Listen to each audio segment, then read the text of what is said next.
Rebonjour. Nous avons, il y a 15 jours, débuté notre série sur l'évangile de Marc. Dès le début, nous avons vu que Marc nous annonce que quelque chose de nouveau, un nouveau commencement est en train de se produire. Qu'avec la venue de Jésus, ce commencement est en marche, car il est le Fils bien-aimé de Dieu, dont la venue a été annoncée par les prophètes. Il est venu inaugurer un nouveau royaume. Il est venu appeler des hommes et des femmes au changement, à la repentance, et unis à Christ, solidaires de Christ, ils sont appelés à devenir des enfants eux-mêmes bien-aimés de Dieu. Quel encouragement déjà! Mais que va-t-il se passer maintenant? De quelle façon le royaume de Dieu va-t-il se manifester? Est-ce que Jésus est vraiment celui que Marc dit qu'il est?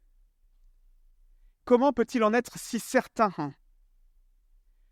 Un homme seul va-t-il pouvoir bien faire pour accomplir cette mission qui, de façon humaine, est démesurée?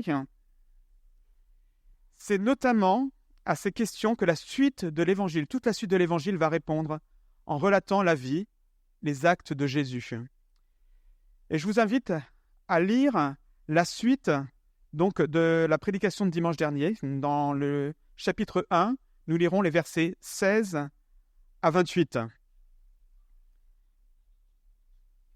Alors, si vous avez une Bible que vous pouvez prendre à l'arrière, ça se trouve à la page 643. Autrement, vous pouvez le prendre pour ceux qui ont pris ce petit livret pour prendre des notes. Juste souligner que en face du texte, il n'y aura pas la place pour prendre toute la prédication. Donc, je vais essayer d'être clair dans le plan que je vais exposer pour vous permettre de prendre des notes pour ceux qui en prennent.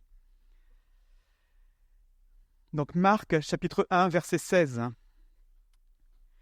Comme il marchait le long du lac de Galilée, il vit Simon et André, frères de Simon, qui jetaient un filet dans le lac. C'étaient en effet des pêcheurs. Jésus leur dit : « Suivez-moi, et je ferai de vous des pêcheurs d'hommes. » Aussitôt, ils laissèrent leur filet et le suivirent. Il alla un peu plus loin et vit Jacques, fils de Zébédée, et son frère Jean, qui étaient eux aussi dans une barque et réparaient les filets. Aussitôt, il les appela. Ils laissèrent leur père Zébédée dans la barque avec les ouvriers et le suivirent. Ils se rendirent à Capernaum. Dès le jour du sabbat, Jésus entra dans la synagogue et se mit à enseigner. On était frappé par son enseignement, car il enseignait avec autorité et non pas comme les spécialistes de la loi. Il y avait dans leur synagogue un homme qui avait un esprit impur. Il s'écria : « Ah, que nous veux-tu, Jésus de Nazareth ? Es-tu venu pour nous perdre ? Je sais que tu es le Saint de Dieu. » Jésus le menaça en disant : « Tais-toi et sors de cet homme. » L'esprit impur sortit de cet homme en le secouant violemment et en poussant un grand cri. Tous furent si effrayés qu'ils se demandaient les uns aux autres : « Mais qu'est-ce que ceci ? Quel est ce nouvel enseignement ? » Il commande avec autorité même aux esprits impurs, et ils lui obéissent. Et sa réputation gagna aussitôt toute la région de la Galilée. Jusqu'ici la parole de Dieu.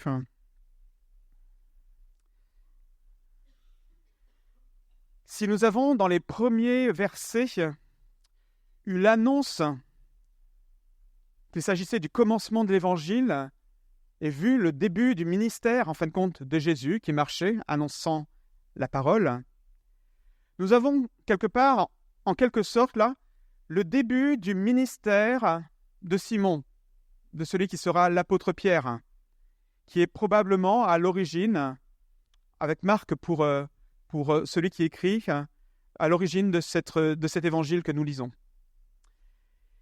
Ce ministère, nous le voyons, débute en 2 temps. D'abord un appel, et puis quelque part une leçon pour un apprenti pêcheur d'hommes. Une manifestation de l'autorité de Jésus par son enseignement et par une délivrance. Jésus appelle irrésistiblement à lui des hommes et des femmes pour être les témoins privilégiés de la délivrance qu'il accorde et ainsi faire d'eux des pêcheurs d'hommes aguerris.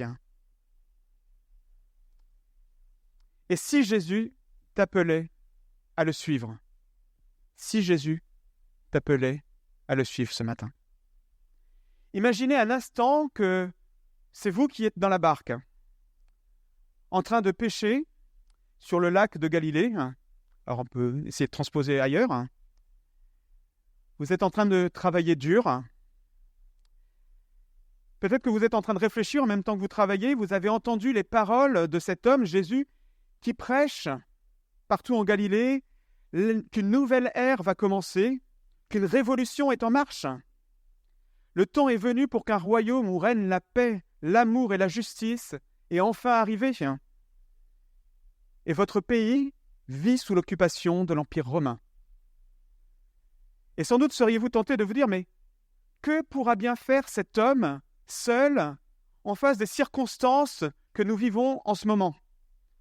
Que pourra-t-il faire seul face à tant de mal, tant de souffrance? De plus, le dernier homme qui a appelé au changement se trouve en prison. Jean-Baptiste est en prison.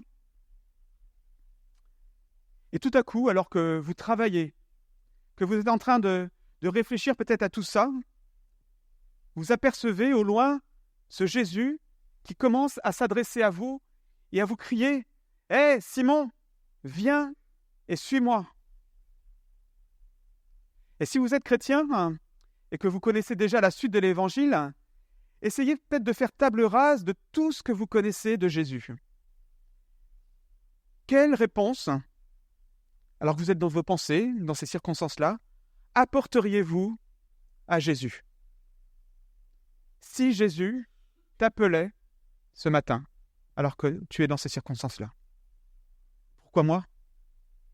Pourquoi nous? Il me semble que nous trouvons dans ce texte plusieurs éléments qui nous permettraient de répondre de la bonne façon à cette question. Je voudrais en citer 3. Tout d'abord, quelque chose de nouveau est en train de se passer. Le moment est arrivé et nous le voyons par l'appel que Jésus adresse à ces personnes, tout particulièrement ces pécheurs. Pourquoi appeler ces hommes? Ils n'étaient certes pas sans qualité.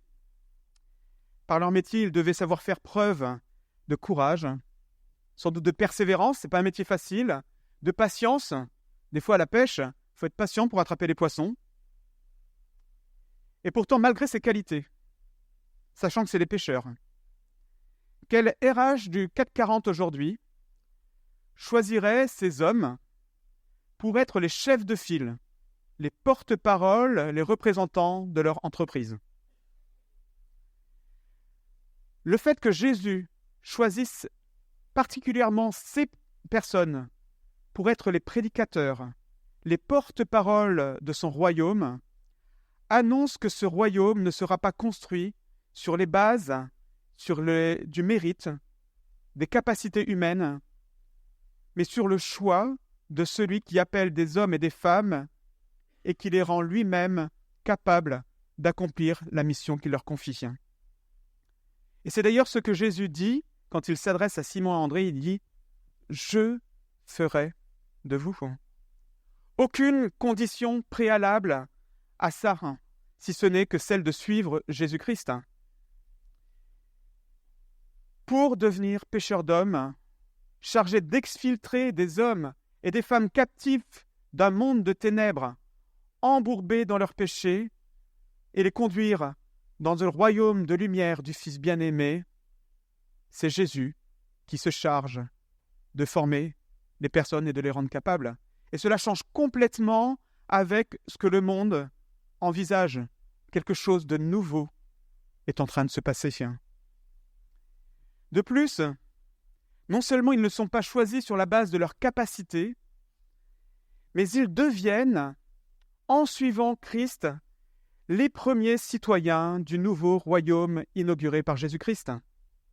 Oui, le royaume est proche, et quelque part le fait qu'ils suivent Christ montre que ce royaume est en marche. Et à chaque fois qu'une personne suit Jésus-Christ, le royaume de Dieu avance. Troisièmement, non seulement un nouveau commencement, le royaume qui avance, mais en plus, l'autorité de Jésus est clairement manifestée. Dès le début, Marc, dans ses premiers versets, illustre cette autorité de Jésus-Christ, qui est le bien-aimé du Fils. L'évangile de Jésus-Christ, c'est de lui dont il s'agit, c'est l'évangile de Jésus.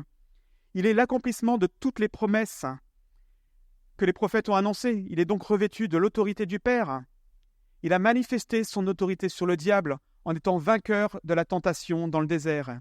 Et là aussi, nous avons plusieurs éléments qui manifestent cette autorité, et je voudrais en citer 3. Tout d'abord, la façon de faire de Jésus ne correspond pas aux convenances de l'époque. C'était aux disciples, à la personne qui voulait être disciple, d'aller voir un maître et de dire « Je voudrais être votre disciple, je voudrais vous suivre ». Mais là, c'est l'inverse qui se passe si vous regardez le texte. C'est Jésus qui va vers ces personnes pour les appeler à lui. Donc il n'agit pas du tout comme les enseignants de l'époque.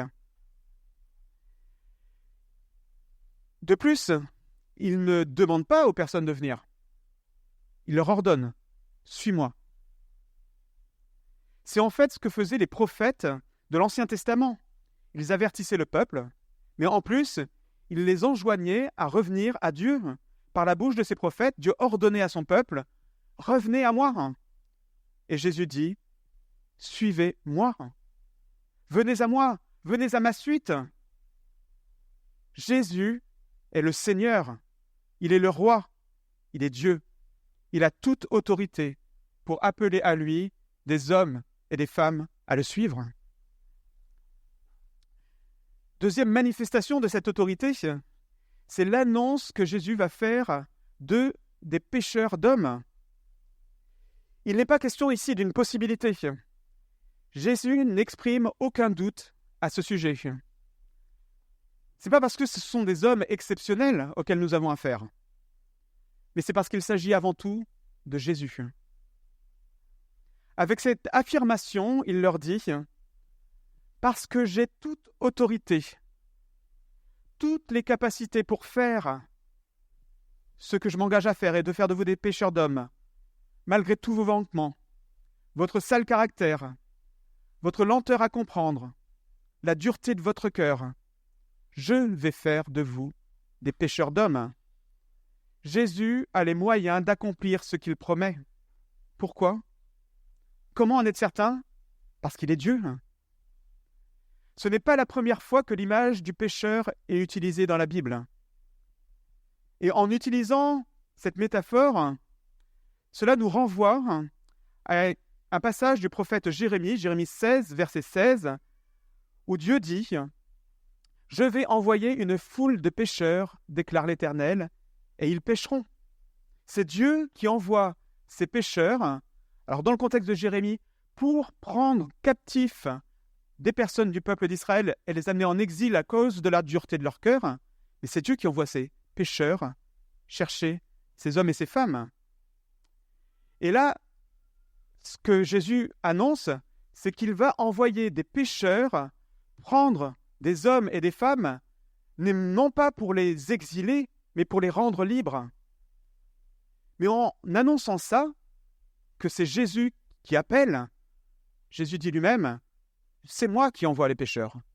Je suis Dieu. J'ai toute autorité. » Troisième manifestation de cette autorité, la réponse immédiate de ces 4 hommes. Ils ont compris quelque chose d'essentiel. Suivre Jésus, ce n'est pas juste une question d'engagement, mais c'est une question de soumission totale à Jésus qui est le souverain et qui a toute autorité.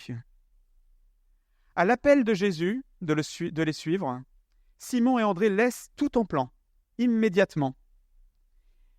Ils laissent le filet qu'ils viennent de jeter dans la mer, qu'ils ne pourront probablement jamais récupérer, et manifestent ainsi que Jésus est plus important que leur travail, leur source de revenus, ce qui peut-être donnait un sens à leur vie parce que ce travail était passé de génération en génération. Ils acceptent de changer complètement de vie. Jacques et Jean, à l'appel de Jésus, laissent leur père en plan avec les ouvriers pour suivre Jésus. Non seulement Jésus est plus important que leur travail, mais ce faisant, ils vont à l'encontre de toutes les conventions sociales de l'époque, qui faisaient de la relation avec les parents quelque chose de primordial. Honore ton père et ta mère. La centralité de la famille était hyper importante. De plus, le fait que leur père ait des employés montre aussi que, en quittant leur père, ils quittent cette entreprise qui semble ne pas connaître la crise. Ils quittent quelque chose de confortable pour suivre Jésus. Pourquoi font-ils ça? Dès le début, ils ont compris que suivre Jésus, c'est plus que de s'engager pour lui, comme par exemple on pourrait s'engager dans une cause même valable, où on choisit ce qu'on veut investir dans cette cause. Non, suivre Jésus, c'est plus que cela. C'est lui soumettre chaque aspect de notre vie. Dès le début, ils ont compris que suivre Jésus, ça a un coût. Cela ne veut pas forcément dire que ce sera quitter notre travail, mais en tout cas, sommes-nous prêts à lui soumettre chaque aspect de notre vie, même ceux qui nous semblent les plus importants, les plus primordiaux. Pourquoi faire ça? Parce que c'est la réponse logique à un Dieu souverain qui a toute autorité. C'est le contraire qui est rationnel. Si Jésus a toute autorité, qu'il est Dieu, et qu'il ordonne de le suivre, alors il est logique de le faire. Autrement, c'est la rébellion. Si nous avons conscience de ça et que nous ne le faisons pas, c'est la rébellion. Alors si Jésus t'appelait à le suivre ce matin, en considérant ce passage, ce que ce passage nous révèle sur Jésus, sa divinité, son autorité, sa capacité à pourvoir et à équiper des hommes et des femmes qu'il appelle à son service, en considérant que le suivre, c'est lui soumettre tous les aspects de notre vie, pour devenir des outils de la proclamation de l'Évangile entre les mains du Dieu créateur et souverain, et ainsi faire partie de la mission la plus glorieuse qui existe, participer à une mission de sauvetage cosmique. Si Jésus t'appelle ce matin, suis-moi, et il le fait, quelle est ta réponse? Quelle est ta réponse si peut-être tu n'as pas encore accepté de suivre Jésus? Quel émerveillement de voir Jésus, ce Seigneur glorieux, poser avec attention un regard d'amour sur nous, en lui disant « Viens, suis-moi, je t'attends ». C'est pas n'importe qui appelle. Peut-être que parfois on se sent incapable. Et même si nous suivons peut-être Jésus depuis un certain temps, on se dit « Mais j'y arrive pas ». Jésus promet d'être celui qui est avec toi tous les jours de ta vie. Il est celui qui pourvoit même dans les moments les plus compliqués. Quand Jésus envoie, il pourvoit. Et c'est ce que nous allons découvrir dans la suite de ce passage aussi. Comment Jésus commence à former les personnes qu'il appelle à lui pour devenir des pêcheurs d'hommes efficaces et pertinents. Et si Jésus, ce matin, t'appelait, t'invitait à son école, à découvrir son autorité dans sa parole, à découvrir en lui le Seigneur qui a toute autorité pour délivrer les hommes et les femmes, Notre texte se poursuit par l'arrivée de Jésus et de ses 4 nouveaux compagnons à Capernaum. Le village où vit Simon, c'est ce qu'on découvre si on va un peu plus loin en lisant le verset 29. Nous passons rapidement du tour d'un lac à un côté un peu bucolique à l'intérieur d'une synagogue. Personnellement, je ne suis jamais rentré dans une synagogue, mais c'est le lieu où les Juifs se réunissaient depuis l'exil pour célébrer Dieu, pour étudier les Écritures ensemble, pour prier. Et donc, dans un village juif, le jour du sabbat, c'était un lieu où presque tout le village se rassemblait pour ça. Un peu ce que nous pouvons faire le dimanche matin au culte, mais à la taille du village. Et donc, rien de surprenant que Jésus, qui vient habiter chez Pierre, se rende dans cette synagogue avec ses 4 disciples. Rien de surprenant non plus que Jésus, le rabbi qui enseigne, on l'a vu, qui est en train de voyager et qui enseigne l'Évangile, soit appelé à proclamer la parole. Il était de coutume de permettre aux hommes de passage, aux enseignants, de pouvoir apporter la parole sur le texte du jour. Pourtant, ces 4 nouveaux disciples, qui devaient sans doute être habitués à cette synagogue, connaître les personnes qui étaient présentes, vont être les témoins de l'effet de la proclamation de l'évangile de Jésus-Christ. Et alors que Jésus va proclamer la parole, 2 choses vont perturber les habitudes, vont perturber l'auditoire. Premièrement, quelque chose de surprenant, les paroles de Jésus sont empreintes d'autorité. Il ne parle pas comme ces enseignants qui viennent d'habitude. Jésus enseigne avec autorité. Marc ne donne pas, si vous regardez, de détails exacts de ce que Jésus a annoncé ce jour-là. Probablement parce qu'il a déjà donné un résumé au verset 15 de ce que Jésus proclame. Le moment est arrivé et le royaume de Dieu est proche. Changez d'attitude et croyez à la bonne nouvelle. Nous avons ici un résumé, un condensé de ce que Jésus avait l'habitude d'enseigner. Et Jésus le proclame avec autorité. C'est une chose certaine. Les enseignants professionnels de l'époque, les scribes, eux, avaient l'habitude d'enseigner par procuration, en rappelant ce que les personnes avant eux, la tradition orale, enseignaient sur tel ou tel passage. Sur tel passage, un tel a dit ça. Sur ce même passage, une autre personne a dit ça. Et il faisait quelque part un enseignement par procuration, une sorte de synthèse de tout ça. Mais ce n'est pas le cas de Jésus ici. Ce message unique interpelle l'auditoire parce que Jésus parle avec autorité de la part, non pas de cette tradition orale, mais de la part de Dieu.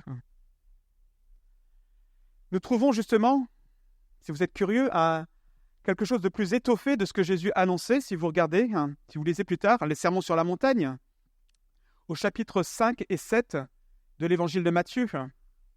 Et à la fin de cet enseignement, nous avons cette même remarque. Quand Jésus eut fini de prononcer ces paroles, les foules restèrent frappées par son enseignement, car il enseignait avec autorité et non comme les spécialistes de la loi. Nous avons donc là quelque chose qui surprend parce que c'est un enseignement empreint d'autorité qui vient perturber les habitudes de l'auditoire. Et alors que Jésus prêche l'évangile, la bonne nouvelle du royaume, un deuxième événement troublant vient perturber l'auditoire. Un homme présent dans la synagogue commence à crier « Ah, que nous veux-tu, Jésus de Nazareth? Es-tu venu pour nous perdre? Je sais que tu es qui tu es, le Saint de Dieu. » Marc l'identifie tout de suite à une manifestation démoniaque. Pourtant, on ne sait pas si l'auditoire a saisi tout de suite ce qui leur sortait. Imaginez qu'une personne se lève dans la salle et prononce ces paroles. On ne pourrait pas forcément deviner comme ça, de but en blanc, qu'il s'agit de ça. Mais Jésus a tout de suite compris de quoi il s'agissait. Il n'est pas surpris. Quoi de plus normal, quelque part, d'avoir cette première manifestation d'un combat spirituel de cette ampleur, alors que Jésus commence à annoncer que son royaume de lumière est en train d'avancer. Quoi de plus surprenant qu'un être spirituel qui appartient au monde des ténèbres, qui se retrouve confronté à cette proclamation de l'Évangile et à la présence de Jésus-Christ, qui, comme nous venons de le voir, est Dieu Tout-Puissant, se trouve dans cette situation et se sent menacé. Nous voyons qu'il sait très bien à qui il a affaire. Il l'appelle Jésus de Nazareth. Cette appellation de Jésus, bien qu'elle soit vraie, peut se révéler quelque sorte être une moquerie. Nazareth n'était pas une grande ville, une petite bourgade d'Israël, mais Jésus est plus qu'un simple homme qui vient de ce petit village ou qui a vécu, grandi dans ce petit village. Cet esprit sait que Jésus est le Saint de Dieu. Ce n'est pas une façon habituelle d'appeler Jésus, mais cela montre toute la connaissance que cet esprit qui est impur a de la personne qui se trouve en face de lui, et du coup de toute la crainte qu'il est normal qu'il ait. On peut se rappeler les paroles du prophète Ésaïe qui, confronté à la sainteté de Dieu, prononce ces paroles « Malheur à moi, je suis perdu, car je suis un homme aux lèvres impures. J'habite au milieu d'un peuple aux lèvres impures, et mes yeux ont vu le roi. » Vous trouvez ça dans Ésaïe au chapitre 6. Confronté au sein de Dieu, l'Esprit Saint sait qu'il est menacé, et impur sait qu'il est menacé, et il l'est. Le royaume de Dieu est en marche. Et on voit que Jésus n'a que 2 mots à dire. Tais-toi, sors de cet homme. Et l'Esprit n'a rien d'autre choix que d'obéir et de s'exécuter. Il est sans force face à l'autorité de Jésus. Il n'y a pas de commune mesure entre Jésus et cet esprit impur. Les 4 disciples, qui sont tout fraîchement moulus, qui sont là, que Jésus vient juste d'appeler à sa suite à être des pêcheurs d'hommes et qui sont des pêcheurs d'hommes en formation, sont là et assistent peut-être à la première fois de leur vie à cette manifestation de l'autorité de Jésus. J'ai envie de dire, quelle formation en accéléré. C'est la première leçon de ces pêcheurs d'hommes qui vont être appelés eux-mêmes à proclamer l'évangile de Jésus-Christ. Jésus est le roi qui doit venir pour délivrer les captifs et pour annoncer une année de grâce de la part de l'Éternel. C'est ce qu'annonçait aussi le prophète Ésaïe en annonçant Jésus. Et c'est ce qu'ils ont pu observer dans cette synagogue, ce jour tout particulier, en voyant Jésus qui enseignait l'année de grâce à venir et qui manifestait sa toute-puissance en délivrant cet homme. En observant Jésus enseigner, délivrer, guérir, s'offrir sur une croix et accomplir tout ce que l'Ancien Testament annonçait à son sujet, tout au long de ces 3 années où ils vont suivre Jésus, le Maître, ils pourront alors témoigner, comme le fait Simon au tout début de cet évangile de Marc, commencement de l'évangile de Jésus-Christ. C'est bien de lui dont il s'agit. Mes amis, encore aujourd'hui, nos familles, nos amis, nos collègues de travail, nos voisins ont besoin d'entendre la bonne nouvelle du royaume. Comme nous l'avons entendu dimanche dernier avec ces 4 témoignages de baptisés, le monde qui nous entoure a besoin d'être les témoins, de constater que le royaume de Dieu est en marche, que Jésus a toute autorité pour arracher des ténèbres des personnes, des hommes, des femmes qui sont captifs du péché, pour les faire entrer dans son royaume de lumière. Et c'est ce que Paul rappelle à l'église de Colosse quand il s'adresse à eux, qu'il leur écrit dans le premier chapitre de la lettre aux Colossiens. « Il nous a délivrés de la puissance des ténèbres et nous a transportés dans le royaume de son Fils bien-aimé, en qui nous sommes rachetés, pardonnés de nos péchés. » Nous avons besoin de nous rappeler ça. Nous avons besoin de voir régulièrement, d'être encouragés, émerveillés en constatant cette œuvre dans la vie de nos frères et sœurs, dans la vie de ceux qui rencontrent Jésus-Christ. Aujourd'hui encore, nos familles, nos amis ont besoin d'entendre cet appel de changer de vie et de accepter l'Évangile dans leur vie, que leurs péchés les séparent du Dieu 3 fois saint, et que quelque part, en restant séparés, on a raison de trembler devant ce Dieu 3 fois saint, mais que le salut, la grâce, est offerte en Jésus-Christ et qu'elle est en marche, elle est encore accessible aujourd'hui. Émerveillés par cet évangile, faisons donc attention de ne pas détourner l'attention, notre attention, mais l'attention des personnes qui nous voient vivre l'évangile de cet évangile. Et je ne sais pas si vous avez vu ce qui interpelle le plus les personnes à la suite de ce qui vient de se passer, c'est l'autorité de l'enseignement de Jésus. C'est la première chose. Et il me semble que là, nous avons une mise en garde. Dans une époque où tout nous pousse à rechercher le sensationnel, le buzz, à faire la quête de spiritualité diverses et variées, nous pourrions facilement rechercher et être attirés par davantage peut-être d'expériences mystiques que d'être émerveillés par la parole de Dieu et captivés par la suffisance et l'efficacité de l'évangile de Jésus-Christ. Alors que nous sommes dans ce monde qui nous pousse peut-être dans des directions opposées à l'évangile, faisons attention, alors que nous sommes en formation, de ne pas être déformés par ce que le monde propose. Juste un court témoignage. J'ai mon père et mon grand-père qui avaient des problèmes avec l'alcool, qui étaient alcooliques. Et je me souviens en avoir parlé avec des personnes, et quelqu'un bien intentionné, plein d'amour, est venu vers moi pour me dire « Mais Erwan, au vu de ce que tu as vécu, de ce qui s'est passé dans ta famille, mais est-ce que tu as bien pensé à prier pour que les liens avec le passé soient brisés ?» Et ça m'a fait réfléchir. Je me suis dit « Mais est-ce que l'évangile de Jésus-Christ est suffisant pour me garder, pour me transformer ? Ou est-ce qu'il faut ajouter des prières ?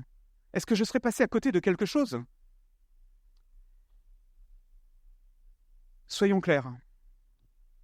Dès le début, la Bible nous apprend que nous sommes engagés dans un combat spirituel. Satan est venu sous la forme d'un serpent pour tenter Adam et Ève. Nous voyons dès le début de ce récit, de ce matin notamment, que Jésus est confronté justement à des esprits impurs.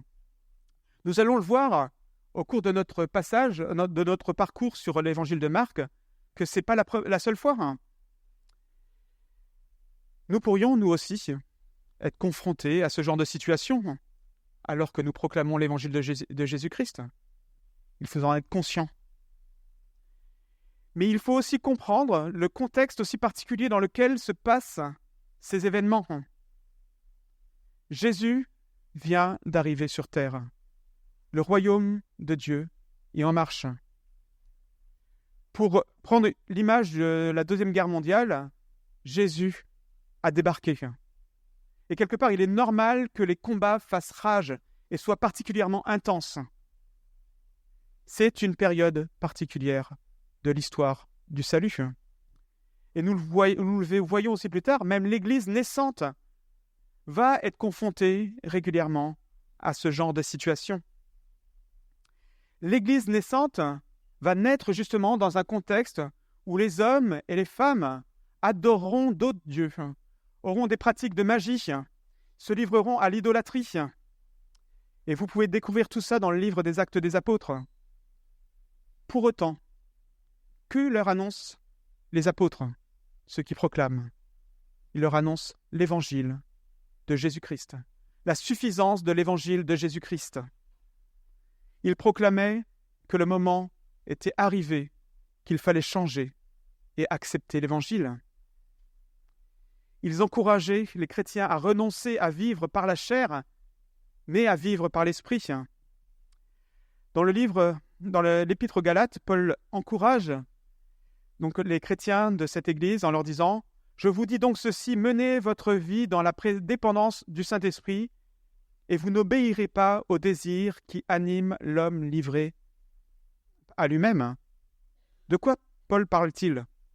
Il ne parle pas là d'esprits qui sont en train de manipuler ces personnes. Pourtant, il parle de quoi? Vous savez de quoi il s'agit, il dit un peu plus loin. L'immoralité, les pratiques dégradantes, la débauche, l'adoration des idoles, la magie, la jalousie, l'ivrognerie. Il leur dit de s'attacher à l'esprit.